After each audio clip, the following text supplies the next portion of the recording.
When it comes to Elon Musk and Mark Zuckerberg, there is no love lost between the two. Both of these billionaire tech CEOs have been at odds with one another since 2016. It all started when a SpaceX rocket exploded in space and destroyed one of Facebook's satellites. This sparked quite a lot of bad blood between the two moguls, and both parties have launched heavy jabs at one another.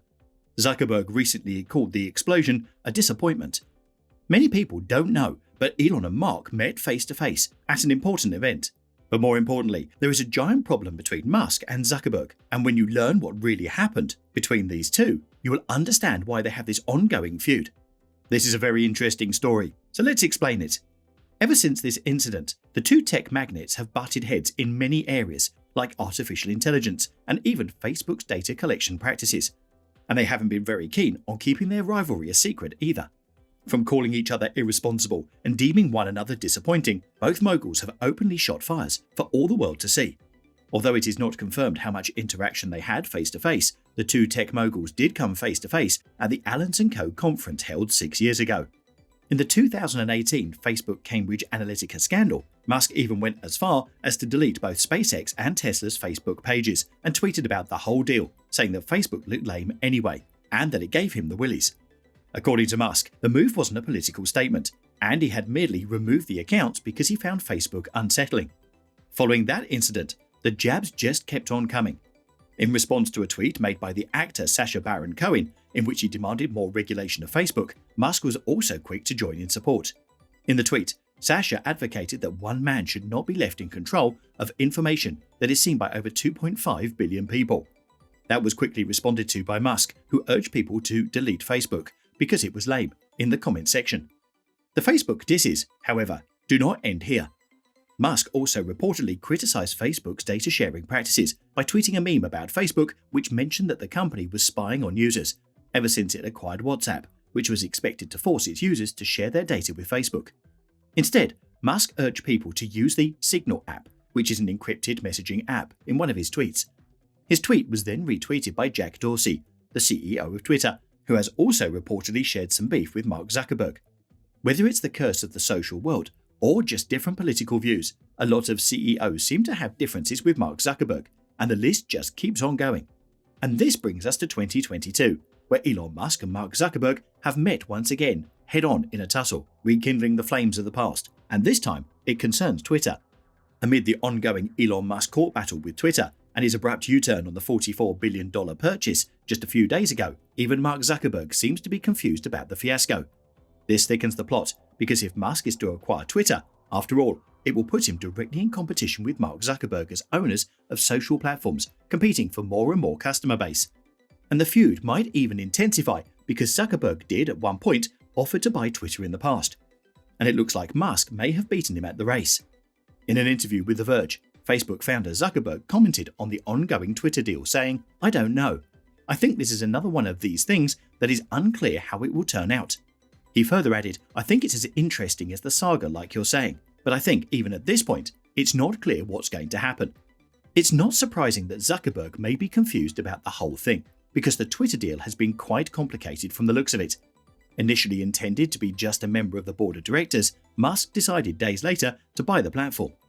But things suddenly fell south as the CEO of Tesla backed out of the deal. Twitter was, however, clearly not ready to let go and proceeded to lock Musk into an intense court battle. Musk has now reportedly come back to his decision of buying Twitter at the originally stated price, and the deal is to be locked by October the 28th. Now, when it comes to social media, there is some existing rivalry between the two. Back in April, Musk compared Zuckerberg's ironclad control of the metaverse to that of a monarchy and dubbed him as Mark Zuckerberg XIV, which was a direct reference to King Louis XIV, who was the longest reigning monarch in history. If Musk is to acquire Twitter, he has already decided what he's going to do differently from Zuckerberg, owing to the differences that the two have amongst themselves.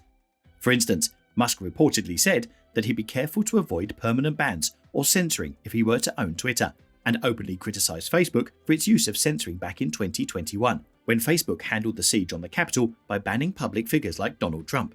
At another point during the riot at the US Capitol, Musk used Twitter to share memes linking the riots to Facebook. He tweeted, "This is called the domino effect," along with a photo of dominoes, where the first was labelled "a website to rate women on campus." This was a direct reference to Facebook's inception at Harvard University, as the platform had begun as just that initially, and now it seems things may have taken a broader approach, because the feud between the two is not restricted to themselves anymore, but has started to involve third parties. At the start of October, after having his account suspended on Instagram, Kanye West, the famous rapper, entertainer, and fashion designer, posted on Twitter after nearly 2 years of disappearing. Going by the handle Ye on Twitter, Kanye posted a photo of a hat with 2024 written on it, and posted another throwback picture featuring Meta CEO Mark Zuckerberg, with the caption, "Look at this, Mark. How you gone kick me off Instagram? You used to be my..." It would seem that Kanye violated some of the Meta platform's rules and regulations, which landed him in suspension. Of course, on his return to Twitter, Kanye was welcomed by Musk, who tweeted, "Welcome back to Twitter, my friend." Who knows what will be in store for the two once Musk finally receives ownership of Twitter. After having taken control of Facebook, Instagram, and WhatsApp, the CEO of Meta will finally have some hands-on competition from his longtime rival, Elon Musk. The rivalry between Musk and Zuckerberg is, however, not limited to the bounds of social media use, but also concerns that of AI. When it comes to artificial intelligence, Zuckerberg believes that doomsday scenarios are illogical, and he seems to be pretty optimistic about the use of AI. He believes that people who are naysayers of artificial intelligence and speak of it in a negative light are irresponsible. Musk, however, has completely different opinions and has even repeatedly called for regulation and caution when it comes to the use of today's AI technology. After hearing about what Zuckerberg had to say on the matter, Musk took to Twitter and remarked that he believes Zuckerberg's understanding of the subject is limited. It seems that both parties have their reservations about AI and its use, and they are no way alike. Now that the metaverse has been introduced, Zuckerberg's use of AI will only increase when it comes to the virtual world, and the differences may escalate even further as the meta world becomes more developed. And this time, they will be competing for far the last word. That's it for today. Subscribe to our channel and hit the notification bell